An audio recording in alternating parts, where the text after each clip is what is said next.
رب اشرح لي صدری ویسر لی امری واحلل عقدۃ من لسانی یفقہوا قولی۔ السلام علیکم ورحمۃ اللہ وبرکاتہ۔ آج ہم انشاءاللہ سورہ الاعراف کی آیت نمبر 115 سے اور اس سے آگے پڑھیں گے۔ اعوذ باللہ من الشیطان الرجیم، بسم اللہ الرحمن الرحیم۔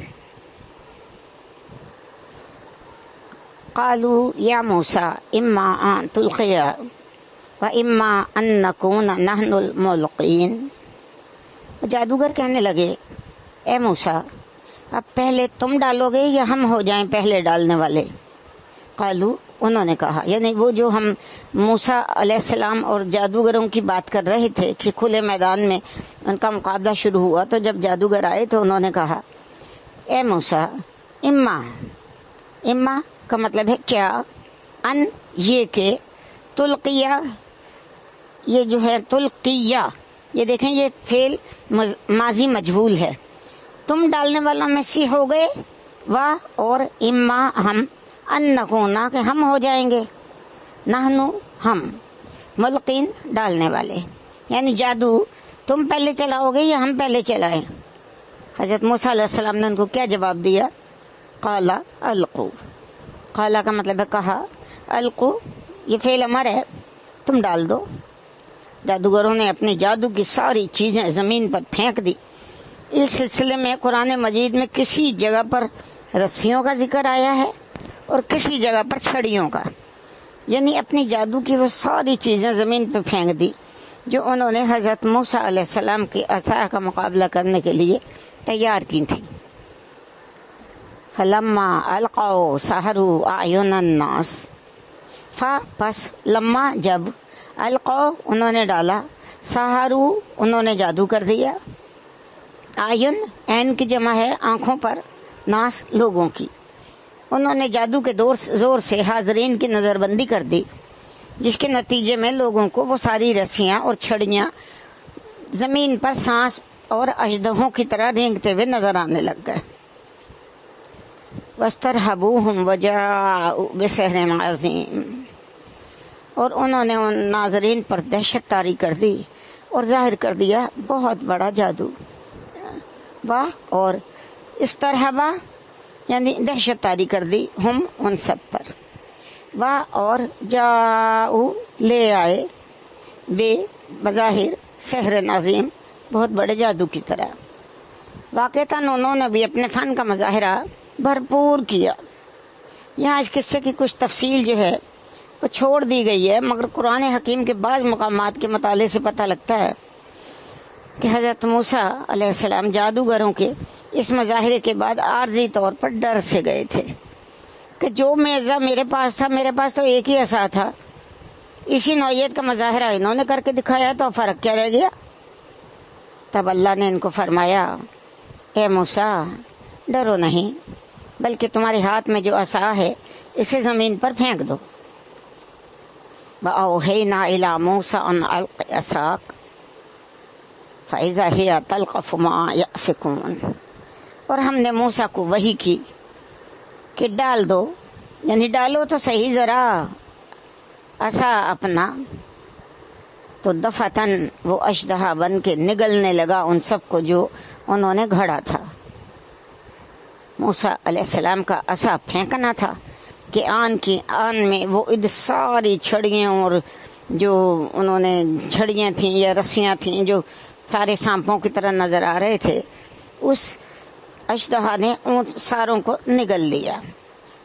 اور اوحینا ہم نے وحی کی، الا کی طرف، موسیٰ کی طرف، ان یہ کہ، القے ڈال دے، عصا کا تو اپنا عصا، پس اذا جب، ہیا وہ، تلقف نگلنے لگ گیا، ماں جو، یأفکون انہوں نے گھڑا تھا، فوقع الحق وبطل ما كانوا يعملون، پس حق ظاہر ہو گیا اور جو کچھ وہ کر رہے تھے وہ باطل ہو کے رہ گیا۔ پس وقع واقعہ ہو گیا، الحق حق، اور باطلا ظاہر ہو گیا، باطل ہو کے رہ گیا، ماں جو کانو وہ تھے یعملون کر رہے تھے. فغلبوا هنالک وانقلبوا صاغرین. پس وہ سارے کے سارے جادوگر اسی وقت مغلوب ہو گئے اور وہ یعنی فرعون اور اس کے سردار ذلیل ہو کے رہ گئے. پس غلبوا دیکھیں ماضی مجہول ہے. غلبوا پہلے لفظ پہ پیش ہے، دوسرے کے نیچے زیر آ گیا. مغلوب ہو کے رہ گئے ہنالک اسی جگہ. وانقلبوا اور انقلاب آ گیا صاغرین ذلیل ہو کے رہ گئے سارے. یعنی فرعون کے بلائے ہوئے بڑے بڑے جادوگر حضرت موسیٰ علیہ السلام کے سامنے مغلوب ہو کے رہ گئے اور نتیجن ایسا ہوا کہ فرعون اور اس کی قوم کے سردار سب کے سب ذلیل ہو کے رہ گئے. وَأَلْقِيَ السَّحَرَةُ سَاجِدِينَ اور جادوگر سجدے میں گرا دیے گئے. اور القیہ یہ بھی دیکھیں ماضی مجہول ہے. سحرتو وہ جو جادوگر تھے ساجدین سجدے میں آ گئے سارے. یعنی ایسے لگا جیسے سارے کے سارے جادوگروں کو کسی نے سجدے میں گرا دیا ہے. ان پر یہ کیفیت حق کے منکشف ہو جانے کے بعد طاری ہوئی، اور یہ ایک ایسی صورتحال تھی کہ جب باز امیر انسان کے سامنے حق کو مان لینے کے علاوہ کوئی دوسرا راستہ رہ ہی نہیں جاتا. قالوا آمنا برب العالمین وہ فوراً کہہ اٹھے ہم ایمان لے آئے تمام جہانوں کے رب پر، رب موسیٰ و ہارون موسیٰ اور ہارون کے رب پر. قالوا وہ کہنے لگے آمنا ہم ایمان لے آئے، بی پر رب العالمین تمام جہانوں کے رب پر، یعنی وہ جو رب موسیٰ اور ہارون کا رب ہے. آخر کیا وجہ تھی کہ جادوگر مغلوب ہو گئے اور فوراً ایمان لے آئے؟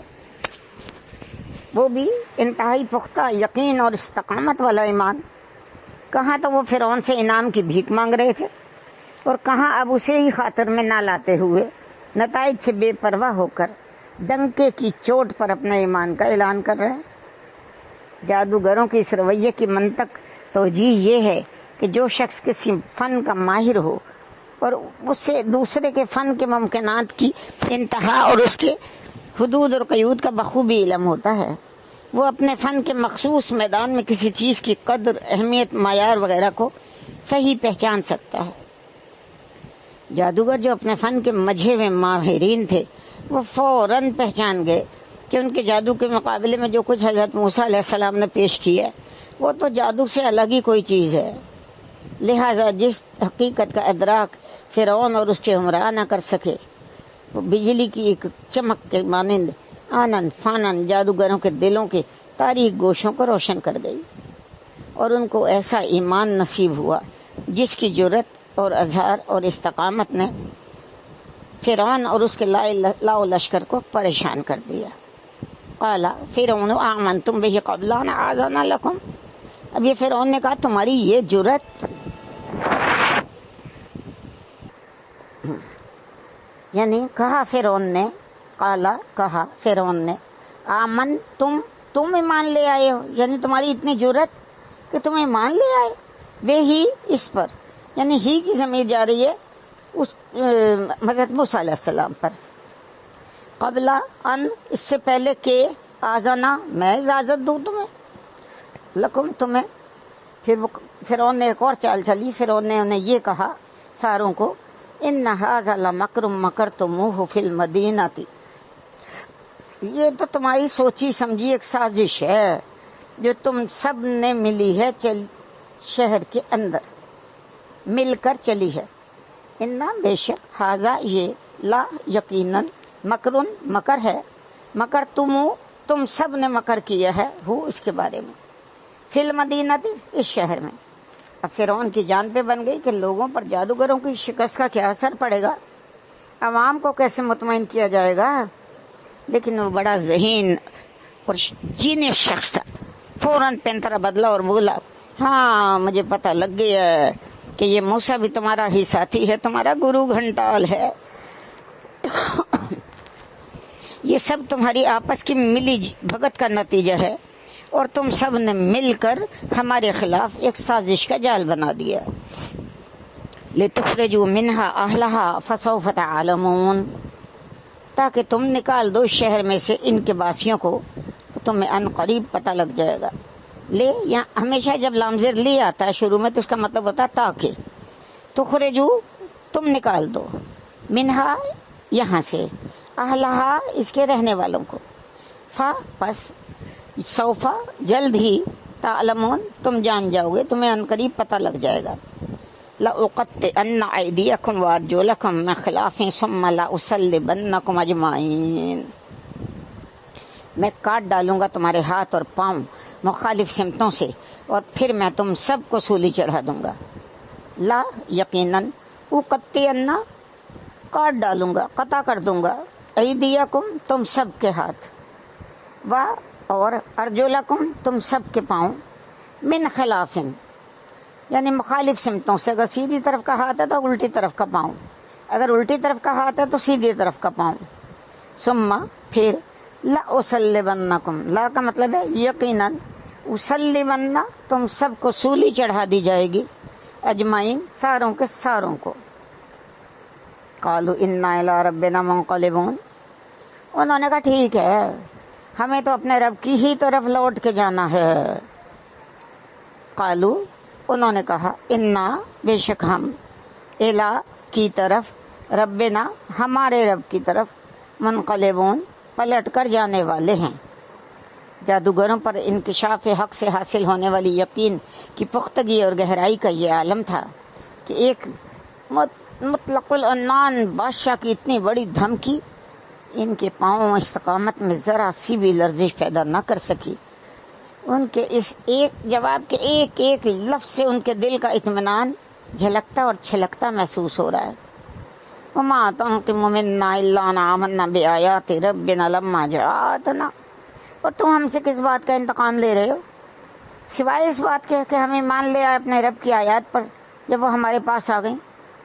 و اور ما کس بات کا، منا ہم سے تم، تنقیم انتقام لے رہے ہو، اللہ سوائے اس کے، ان یہ کہ، آمنا ہم ایمان لے آئے، بآیات ربنا ہمارے رب کی نشانیوں پر، لما جبکہ، جاءتنا وہ آ گئی ہمارے پاس.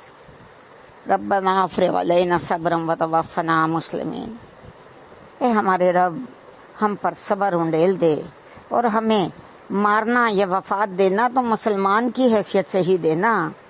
اب وہ کیا کر رہے ہیں؟ اللہ کے آگے دعا کر رہے ہیں، ربنا اے ہمارے رب، افرغ انڈیل دے، علینا ہم پر، صبرن صبر یعنی ہمیں صبر دے دے کہ ہمیں موت آئے، وتوفنا جب ہمیں موت آئے یا وفات آئے، مسلمین مسلمان کی حیثیت سے آئے.